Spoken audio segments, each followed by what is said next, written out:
Assalamu alaikum. Day 29.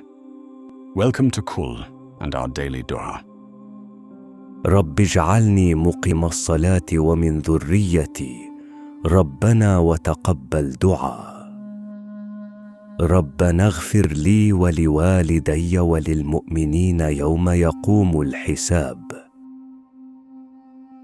O my Lord, make me one who establishes prayer, and also from my offspring. O our Lord, accept my supplication. O our Lord, forgive me, my parents, and the believers on the day when the reckoning is established. Repeat this dua today, share it with your loved ones, and subscribe to Kul for daily supplications and reminders.